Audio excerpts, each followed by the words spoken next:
Hoje, 29 de abril, boa tarde. Boa tarde, Rogério. Ivo tem centenas de matérias escritas para jornais, mas eu escolhi uma especialmente para o dia de hoje, que ela está dentro de tudo que está sendo discutido a nível de presidência da República, de Polícia Federal, enfim. Após a matéria, eu faço um leve comentário para não extrapolar o tempo. Você poderia ler, por gentileza? Pois não, Rogério. Matéria jornalística de Rogério Miranda, 28 de outubro de 2013. Todos os homens do presidente, caso Watergate. Todos os amigos e sócios do governador de Roraima, muitos casos. No Brasil, o Ministério Público Federal atua como guardião da democracia, assegurando o respeito dos princípios e normas que garantem a participação popular. No fim de outubro de 1973, o procurador-geral apresentou a demissão por se recusar a destruir Cox. Seu substituto recusou-se também a admiti-lo do cargo e teve igualmente de renunciar. Por fim, o procurador-geral acatou a ordem do presidente, mas Nixon forneceu versões trocadas das fitas, nas quais faltavam diversas passagens, e uma delas havia uma lacuna de 18 minutos. Tudo isso fez com que as suspeitas que recaíam sobre o presidente aumentassem. O caso chegou ao Supremo Tribunal, que em junho de 1974 decidiu por unanimidade que Nixon tinha de apresentar as fitas na íntegra. Esperava-se que o Senado o declarasse culpado de ter impedido a aplicação da lei e de usar indevidamente seu cargo. Mas Nixon decidiu adiantar-se à moção de censura e em 8 de agosto de 1974 anunciou sua renúncia.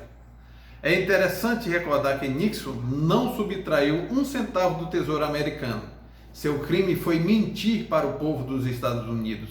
E aí está a diferença da plenitude democrática dos Estados Unidos. É o reverso no Brasil. Por exemplo, o presidente Lula, mesmo sem ler jornais, como o próprio disse, comete façanhas fenomenais. Ficou 8 anos na presidência da República sem ver e ouvir o que ocorria na sala contínua ao seu gabinete, onde permaneceu por alguns anos o ex-ministro da Casa Civil de José Disseu, um dos homens fortes do presidente. Tanto é que foi no seu referido gabinete da Casa Civil o princípio embrionário que culminou com o nascimento do Mensalão, até chegar nos embargos infringentes. Embargos esses que fez a grande diferença da democracia nos Estados Unidos para a democracia no Brasil. Isso porque, como já dissemos no início, para o presidente dos Estados Unidos ser afastado do cargo basta apenas mentir. Para os americanos não há perdão.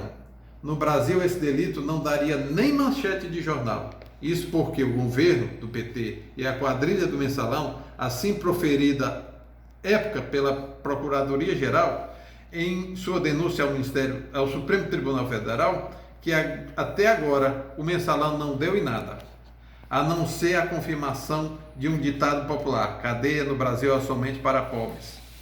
Nós brasileiros, que queiramos ou não, já estamos no limite dos 5.552 municípios no Brasil. 99,9% já estão contaminados pela corrupção. Aqui em Roraima, o governador José Anchieta Júnior, se ficasse apenas a contemplar a sua ostentação na mansão no Água Boa, já seria suficiente para uma investigação isenta e imparcial, distante da interferência política, que tem sido essa força usada no Maranhão do Sarney, no Alagoas de Renan Calheiros, na Prefeitura do Estado de São Paulo, com um desvio de milhões de reais, contando com mandado por 4 auditores fiscais. Mas como se trata de estado do deputado Paulo Maluf, costumais e compulsivo de distúrbio de amnésia, que nunca lembra de ter subtraído dinheiro público algum. Você acredita? A Interpol não. Corrupção, edição 2346, revista Veja, página 74. Imagens de enriquecimento explícitos postados no Facebook ajudam a desbaratar um grupo de fiscais acusados de cobrar propina de empresas para abater dívidas de INSS. Somente no país que um ex-presidente que não ouvia e não enxergava e um governador acometido de amnésia crônica, vai ser difícil nos livrarmos da desgraça que tem sido a corrupção no Brasil. Edição 2346, revista Veja, na página 64. Os segredos do poder. A Lei de Transparência Pública e Combate à Corrupção, em seus 2 anos de vigência, não tem transparência? Exemplo: indeferidos. O governo usa argumentos jurídicos para impedir a divulgação de informações que envolvem suspeitas de mau uso do dinheiro público. É o paradoxo da transparência só no Brasil. Mesmo porque o governo do PT e sua quadrilha, denunciado pela Procuradoria-Geral ao STF, e seus tentáculos todo dia crescem mais. Edição 2346, revista Veja. Roubando dos pobres. Trabalhadores no movimento sem terra são presos acusados de desviarem dinheiro público que deveria ser usado para creches, escolas e hospitais. E o pior, assim como fizeram com o prefeito Celso Daniel de Santo André do ABC Paulista, que todos os envolvidos ou testemunhas já foram assassinados e seus familiares tiveram que esconder em outro país para morar, pois estavam sendo ameaçados, agora pergunto: até quando, senhores e senhoras parlamentares, até quando, senhores e senhores membros do poderes fiscalizadores, deixarão-nos órfãos de cidadania? Ficaremos privados dos nossos direitos de ir e vir. O Departamento de Polícia Federal é um órgão do Poder Executivo, subordinado ao Ministério da Justiça. Dentro deste órgão, a autoridade máxima é o diretor-geral, um delegado de carreira. Não se trata, portanto, de um cargo político ou de confiança. Artigo 144, primeiro da Constituição Federal, 88. Define a atribuição da Polícia Federal nos seguintes termos. Primeiro, apurar infrações penais contra a ordem pública e social ou em detrimento de bens, serviços e interesses da União.